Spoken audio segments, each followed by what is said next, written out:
everyone. Amanda López Askin, Doña County Clerk, welcoming you to Season 5, Episode 17 of the Preserving History and Democracy podcast and YouTube. So welcome and thank you for joining and listening to us today. For sure, we're excited about talking about nerd stuff like elections. Yes. So we have our little cheat sheet here, so to speak. But reality is we know what we're talking about, and we're going to talk about the regular local election. We often refer to that as the RLE, and that is those annoying acronyms that people come up with when they work in very specific fields that we always want to expand on. So it starts to be your shorthand. So it is the regular local election of 2025, and we've wrapped it up. It's been signed, sealed, and delivered, and what that basically means it has been checked again, certified by the state, and our work here is done, but it's never really done. So let's talk about it, guys. How do we do? Yeah, and so one of the things I want to talk about is how wonderful the staff did, how wonderful our team did, all the election officials, they all did an absolutely fantastic job. And so another thing I want to talk about is this was the presentation that we gave during certification. I think certification went fantastically. No, you're asking what is certification? Yeah, what does let's this really talk about mean, that. right? So a lot of times, I remember when I first started as clerk, and I'd be like, in the primary, we do this, and finally, it was actually at one of the high schools. Somebody's like had the nerve, God bless them, to say, what's a primary? And I realized that we talk so much because we're so in it, we assume people understand. But they don't necessarily understand things like a certification. What does that really mean? And so a certification is basically a status of an election. If it is certified, it means it has gone through so many layers of accountability, so many layers of a fine-tooth comb going through every single election site, every single result, and has proven to be accurate. And we should be incredibly proud of that in New Mexico, because not only do we audit to the precinct level, but there have been times, I can remember a couple of years ago, Janice, where we were looking for what's called a permit. So when you vote in New Mexico, you could be watching this from Australia, I don't know, or listening from Australia. When you get your ballot printed out, alongside it comes usually a colored piece of paper, green or yellow, and we call it a permit. And it kind of walks alongside the ballot. So you put your ballot in, and then you hear that, what I call the ding of democracy, ding. And at the same time, you hand the permit to the official. Now, the permit, it has your signature. It basically says your name. But there's really nothing that we actually need afterwards. But guess what? We want it to make sure that we have every single piece of paper. There have been times we've had 20 people looking for one piece of paper, and we didn't stop until we found it. So that is the level of detail that not just Doña County has, but we have as a state in terms of accountability for elections. And it's really important for me to say that, because I will never miss an opportunity to promote what we do really, really well, and that every New Mexican should be proud of. So I will stop on that long tangent to talk about the certification and how it went well. Can you describe Canvas for us? Because we're always talking about Canvas, but I think one really great way to describe Canvas is by saying it's a big reconciliation. It is a huge reconciliation. The thing is that something that I have tried to get out of since, Amanda came on and pointed it out to me is that I speak in election terms. And so not everyone is going to understand what I'm saying, but I'll try my best. Certification starts with Canvas. So we finish election day. The day after election day, we have a district judge come in. He or she observes our process, signs any court orders if we need ballot boxes open. We reconcile. So basically, we take account of how many votes were cast against maybe how many permits or applications we have from each site, and we make sure that every ballot that was cast in our tabulators or put into maybe our emergency bins, which is where A ballot would go if for some reason it didn't go into the tabulator, so it would be hand tallied during the canvass process. We take into account of all of that and make sure that everything matches what the tabulators say we're supposed to have and what our ballot on demand system says was printed. So you did pretty good. You can't help but speak into election I know you do terms. talk elections terms. And I'm Yogi, hold on. because frankly, I think about when I first started, and I was literally thought elections are great and fun. I love to vote. I love policy. This is great job. And then I was appointed, and then I was like, this is so detail oriented and so statute driven that when people would talk to me about things, I was a clerk. I didn't want to seem oblivious. So sometimes I'd be like, yeah. And then later I'd be like, what does that mean? So I'm very sympathetic to those who are listening and going, hand tally, tabulator. Like, we use terms interchangeably. The tabulator is also the thing. It's that you see it when the machine that basically tabulates the votes, right? Think about it as 100 years ago when we used to have bank statements and we didn't have these debit cards and we wrote checks. We'd have to look at our checks. We'd have to look what the bank statement says. And we'd have to make sure that they made sense. And we needed receipts for that often. So if you think about that whole process of reconciling your checking account and accounting for every single cent, that is in the bigger picture what we're kind of doing with elections. Your vote is sacrosanct, and I say that in a very serious way. We take it, the honor that we have to administer elections and to offer you that right, that fundamental right you have as a citizen of the United States to vote. We do not ever minimize that. So the process that happens after that honors that is something that I think is exceptional. And the layers that you talk about, like, every single thing should be accounted for. And when she talks about something not being able to go through a tabulator or the machine, sometimes they get folded. Sometimes it prints out a little wonky and you may need to, but we wanted to count that. We want to make sure it's counted. And so what we do is we put it in a bin, and the election officials are trained at the end of the day to go, what's in that bin? Does this match what's on the tape? Does this match the folks who came in? Yes, yes, yes. If it doesn't, why? And sometimes we have to answer that question. We have things such as fled voters. People will get a ballot, and because it gets so busy, they may leave and say they may be overwhelmed. Who knows? They could have an emergency in real time. Like, we don't know why.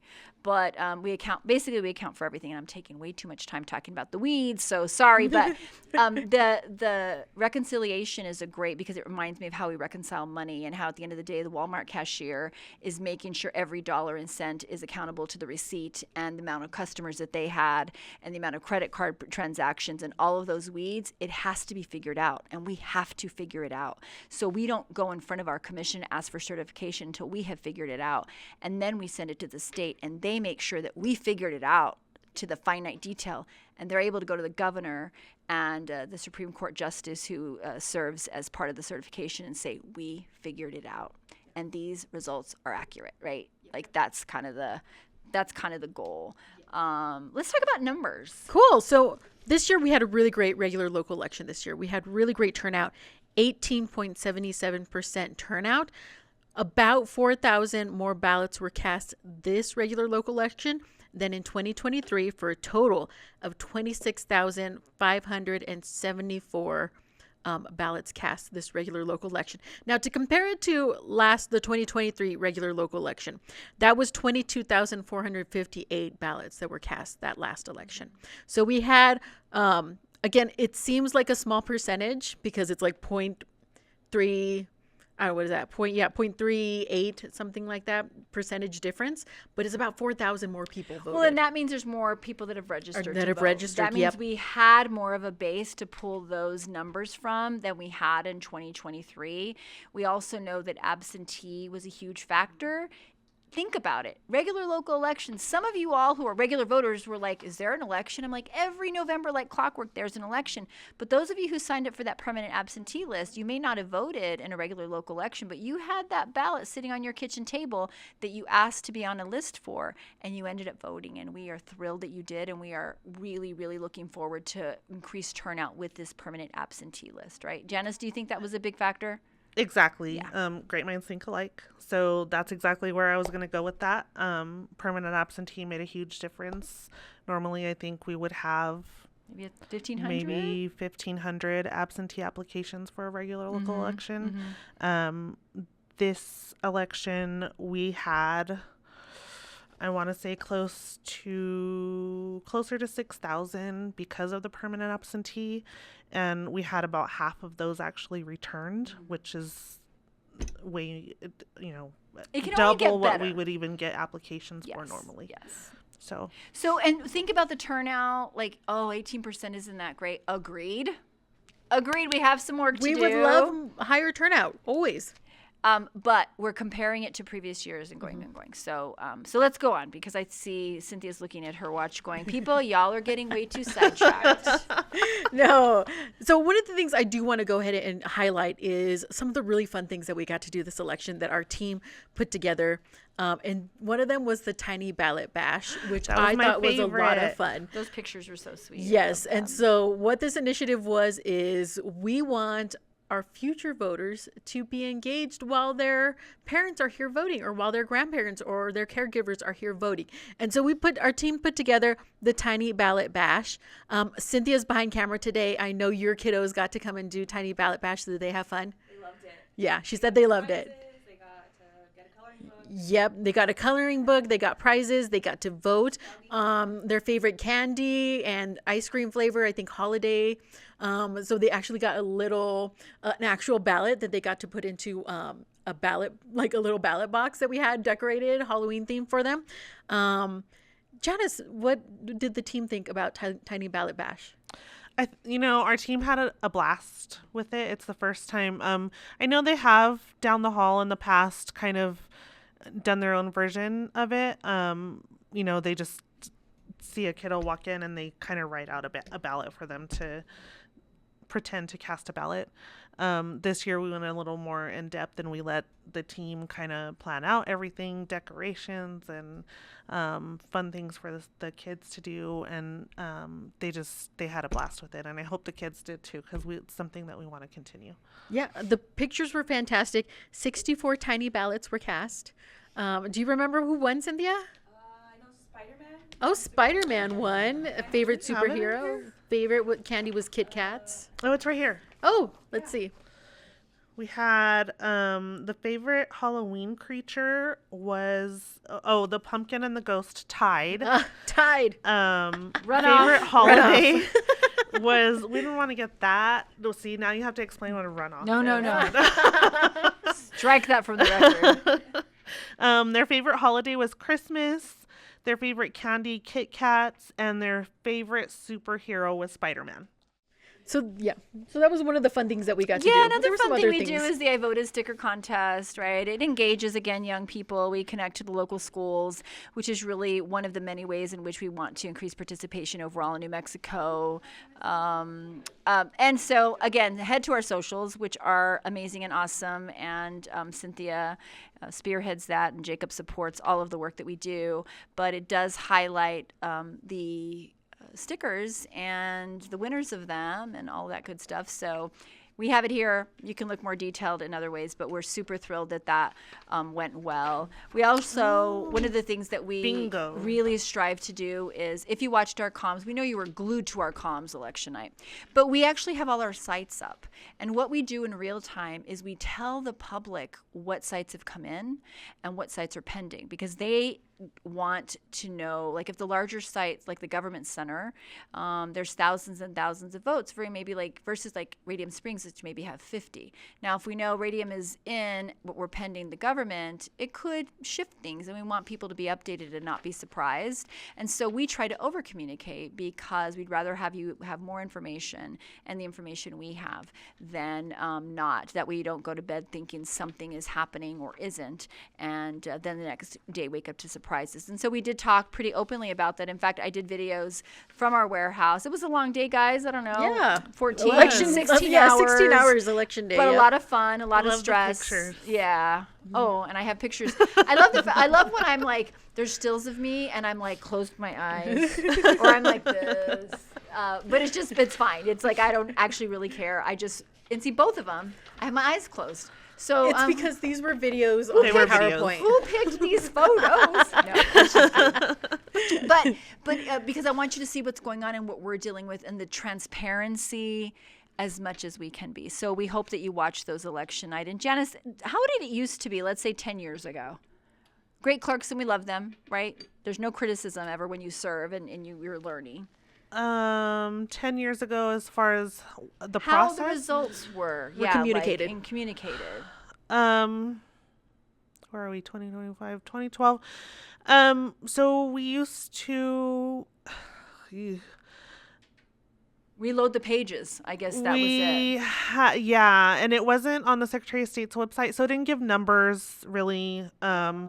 We just had someone from our IT department kind of. Oh gosh. Oh, we did it internally. Yeah, and it was a Facebook thing, Oh, right? you're So already- it would be on Facebook, and they just say, "Oh, this site came in." Okay. And now this site came in. So one by one. So, yeah. Like that. Well, and I think I had some hard lessons to learn from 2018. And one of those hard lessons, or many of them, included the idea of over communication and keeping the public in the loop. And I think that's worked well for us. So good job, us. Yay. Pat on the back. Now else? we What else? now we believe in radical transparency, and I think our comms are the best in the state. No, I'm gonna. I really do. Yeah, challenge us. We'll have a comms throwdown. Yeah. And I feel like we'll be good. One thing I do want to talk about, Janice, if you can go ahead and run through one of the things that we helped participate in. There were 3 counties that we know of that participated in the a hand tallying trial that of course, as all the counties did, we purchased this from our vendor López, and we got to participate in a system. They may go statewide. Yeah, depending on how basically it went. we're almost like a pilot. Now, Yeah, what's a a pilot hand program. tally? So hand tally is where you take a look at the physical ballot. Normally, we would have a sheet with a bunch of little boxes on it that you put tally marks in. Literally like a 1, 2, 3. 2 people of different parties would go down. One would read the votes off. So There's a lot of accountability in hand Oscar tallies. the Grouch. Right. Okay, so now we're going to make 1 tally mark on the hand tally sheet in the boxes Right. for Oscar the Grouch. Right. This time around, we were lucky enough to have one of our vendors, Askin or López, come up with a system that would allow us to do that hand tally process electronically and have a verification step within that process that would basically eliminate, not completely, but eliminate for 99% of the process the human error aspect of hand tallying. And that's the thing we always talk about. Like, elections are a human process.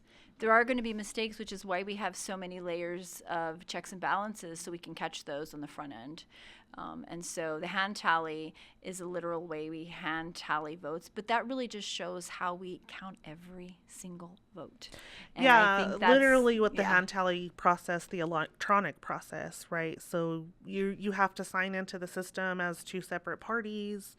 You have That's to, the election officials, these poll workers, Right. community members that come in. They're the So ones. there has to be an election, like a Republican and a Democrat. And you don't do or it, right? You're No. not the hand tally. Who is? The election officials that are a part of the canvassing board. Which are part of the community. Right. Yes. These are the poll workers historically you've heard They're about. appointed by our office, and they're Right. members of our community. I think it's always important to talk about that fact that the community is embedded in elections. If you're talking about elections in Doña County, you're not just talking about our office, you're talking about community who are the ones literally counting the votes. And we help and support, and we make sure statute is followed. But at the end of the day, they're the ones that counting, and we are eternally grateful for them. So we did pilot this hand tally system. We are happy with it. Robus, our vendor, is our partner that came up with the software. They're the ones that wrote the software, and we're thrilled with it. So we're happy to do it, and shows how we're innovative and forward thinking. At least for our part, I don't know how it went in the other counties. At least for our part, doing this pilot, I think was really great, and that's the feedback we're going to give Robus. Yeah, definitely. And not even Robus, right? So, we did the pilot, but the Secretary of State's office still has Asked us to do it, so they're approve still the going to do their system process. for us to be able to continue to use it. So I'm hoping that moves forward, because it's not only more transparent, it takes out And there's time. yeah. Right, the human factor, the time factor, we want to expedite results as much as we can as well. So we totally get that. And now we can't underestimate the time that a writing candidate has for ranked choice voting. We have to talk about that. So Let's talk about it. We won't talk about it too long, but basically, if you understand ranked choice voting is an instant runoff, and the city of Las Cruces is the entity that has ranked choice voting. The other ones do not. And when you have a specific writing candidate, we have to make sure that all the ballots are in before we can run the ranked choice, before we can run the runoff, basically. And so that is just time consuming. And of course, we were the ones that get it. I don't know if we're the first I've heard that we're the second in the country to have a write-in for ranked choice voting. I don't know if that's In the true. country, maybe. In the state, we were the first. We were the first. Well, So of course we are. hats off to the team. They did a fantastic I job know. being the first county in New Mexico to have ranked choice and a write-in within that ranked choice. I mean, you guys did amazing. That's all I can say. The election officials, the team did fantastic. So kudos to the team for being the first ones. And then also, man, we really had to work with Secretary of State's office on that, because we were like, again, we were like the guinea pigs. We were the first ones to be doing it. And Poor guinea pigs. I was yeah. really feel for them. Well, we They also were did a pilot, experimental. right, for Uokava, so that took out That's the right. hand tallying process. What's for us. Uokava? yeah, what is Uokava is More things. overseas voting. So if you're a member of the Military. military, or The civilian you happen services. to be a civilian overseas, you can apply for a federal overseas ballot. Those ballots normally go through the hand tally process. This election, we were also included in a pilot that tested out running those ballots through a tabulator when they came in, rather than hand tallying them. And that takes out the time aspect and the human error aspect of it. We're always looking to improve. And I will say one of the ways that we have improved in an amazing way is our election officials. The training they receive, the number we have on standby, the way we treat them, I think, is we really try to go above and beyond to support them. And so we had, 350 to 400 people in the community that worked for us. We increased their pay, and we just like to make it a good, happy environment at each of the voting locations, so our community are like, we want to vote every time. That also helps turn out. So anything we can do. So we also want to make sure to thank them. Also, I'd also like to highlight our election officials and our team go through training every election. They don't just get trained once and then we send them into the world. No, absolutely not. We go through training every election. And so I really just want to highlight that, because Karen, who is our election official coordinator, does a fantastic job. Jacob helps on the back end. Cynthia helps also with putting together really great episodes, videos for them, training videos. And so I just really want to highlight that every election we're doing training with our staff, and it's really important that we're doing that. And I think it really speaks to the idea that the election law is constantly changing, and so the election officials have to always have the most recent and up-to-date information. So every single election, they are trained. And even when they're real tired of it, maybe nothing has changed, they still, by statute, are required to be trained because we want really empowered, knowledgeable election officials and for them to build on that every year and feel more confident. So that just helps everybody, but most importantly, the election, right? Which That's is, at the end of the day, we're a detail. The goal is always to administer the best election we can for our community. And we're getting there. We're shooting for perfect, but And that's not even, it's not even just for election officials, right? Just to throw this in there really Yep. quick. Our election admin receives trainings from the Secretary of State's office. every election. Our staff then in turn, our team, they get trainings from our election admin based on what we learned from the Secretary of State's office. So since things are constantly changing Right. in elections, it's a constant learning process. I also want to highlight, Janice, that our office is really, we believe in professional development, and our team goes, whether it's classes for like Sarah certification, I forget what Sarah stands for, but classes for Sarah certification. Certified Certified elections. I know I can't remember. Really we'll awesome. We'll put it in the caption, okay? But Sarah certification, our team goes and takes classes there. Whether it's the New Mexico Edge and the clerk classes. Janice, you just got your clerk certification. I did. Yep.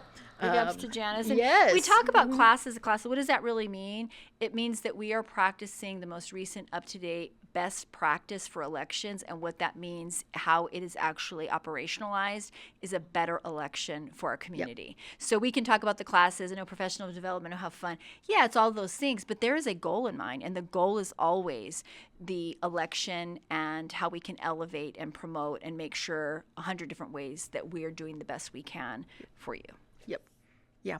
So the next thing I want to go ahead and jump into, Janice, is the post system check.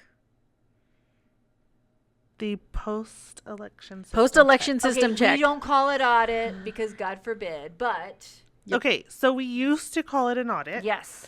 Then I don't know why, but for some reason The law changed. Something changed. Legislature changed the law and the wording of that. It's now called the post-election system check. It's just another part of making sure that your vote counted. And the accuracy of our machines. And that our machines are accurate. So basically everything that went through the tabulator, the democracy ding that Amanda described earlier, is then put through the hand tally process. And for this one, we couldn't use the electronic system, unfortunately. So on a sheet of paper with a bunch of little boxes, we went through every single ballot and made a mark for every single vote that So- the independent auditor company chose for us. So I'm going to use an analogy. So let's say there's 4 of us in this room. We each have a bank account. We each have, let's say, 5 bank accounts. It'd be like an independent person coming and going, I'm going to pick this bank account with you. I'm going to pick 2 of yours. I'm going to pick 1 of yours and 2 of mine. We get those bank accounts. We make sure that they are accurate. Then we go into the receipts and we look at the receipts to make sure they match. Like all of these layers. So I'm trying to figure out like how we can make it real for people who are watching going, what does that really mean? Or people who are listening are saying like, okay, audit, comparing. We have an independent entity pulling out random precincts that we never know which ones they are. We have 190. They picked precincts 3. and contests. Yes, So in I think specific I think races. if we relate it back to your bank account analogy, is now the auditors come in and they say, okay, Janice, I picked 2 of your bank accounts. Within that bank account, I know that you shopped at this store twice, and we have to find the receipts for this store that you shopped at twice. Amanda, we know that we're going to pick 1 of your bank accounts, and we know that you shopped at this store 4 times, and so we're going to say we have to have the receipts for that store. We better have 4 receipts for that store. yeah. And so that's That's a post-election system check audit, as we go that finite into the details and look at the precincts and the specific races within that precinct. And that's why I will always, as clerk or whatever role that I play, encourage paper ballots to be the gold standard because every election should have, in my opinion, paper ballots because we can recreate a single race or an entire election with absolute proof that this is what they are. That's why we have to hang on to them for a couple of years, and we should. So it's been a pleasure in this job to discover how much accountability we have, and it makes it really impactful and powerful for me to go out and say, this is why you can trust New Mexico elections. Let me show you. And then I'm able to. And it's members from somebody else outside of elections Yeah. that actually go through, after we go through the finite details, right? All After of we that certify. information gets sent back to the independent auditor, Right. and they go through it again to say, yes, Right. you did your due diligence. This is it. Everything matches as it should, or what happened Yeah. here, and Yeah. you're going to be held accountable. Yeah, as we should be. Yep. But honestly, we have that first step that we start here where we know what we're accountable for and we can believe in it. So as it moves along, we're confident in the results and we just go, okay, well, what's next? And tell us what to do. And here you go. And inevitably, we get, high marks, as Yes. do, other clerks in the state. Always want to give collectively credit to all of the clerks. We all do a great job and do our best for our community. So what did we forget? What did we not talk about? Yeah. Anything you want to I think highlight, we Janice? hit on Thank you everything. to all the people, all the support, between the finance department here, taking care of the details, IT, Sandra in HR, law enforcement who is aware and supports us, those who went Shout out to the state police. who, by law, there has to be someone on election night who stays with the ballots. And shout out to the state police officers who hung out at the And it's warehouse not all like- night. Yeah, it's We not like appreciate they're them. not busy. Yeah, it's not like they don't have are. things to do, but this is part of elections, and just shout out to state police officers who Yeah, they helped were us great.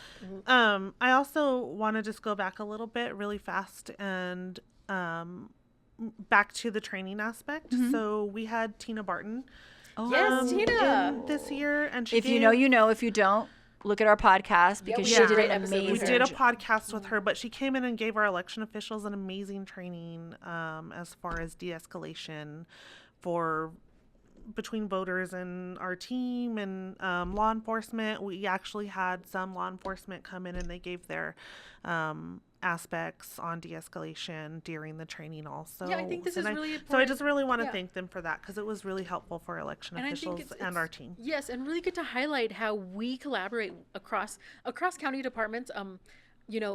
Sheriff's office was there.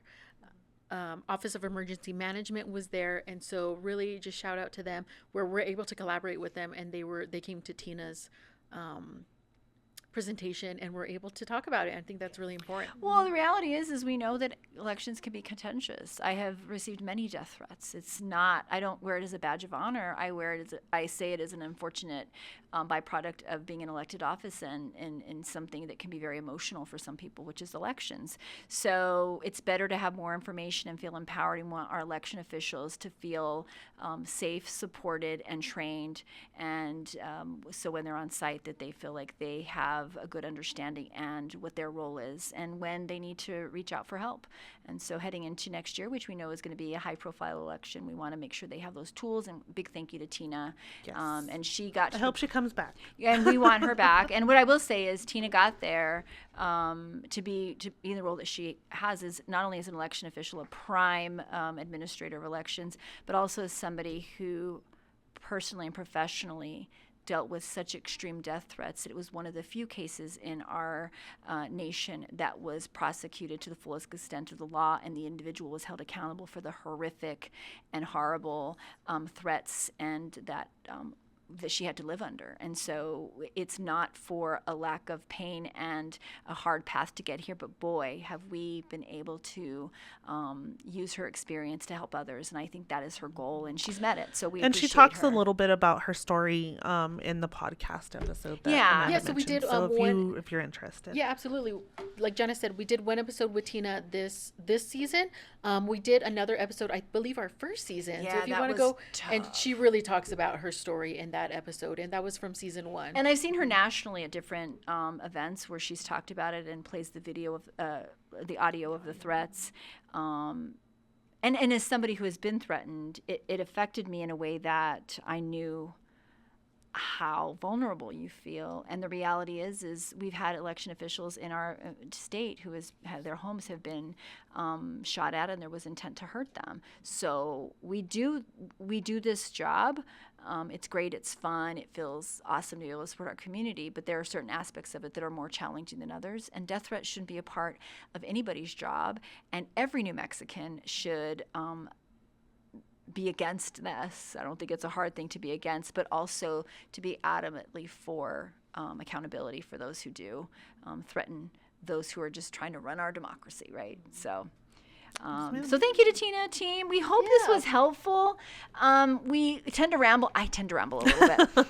That's why podcasts are fun, so we get to talk. Well, that's true, and I am a talker. But it's like a good, if you're a nerd like us, or if you're not nerds like us connected to elections, we hope the information was helpful. We hope that as a community member or as a New Mexican, you feel empowered by how many layers we have in accountability and checks and balances, and know that we continue to be ranked number 1 in the MIT Election Administration Index specifically for these reasons. It has been hard but well earned, and we are proud to have that designation.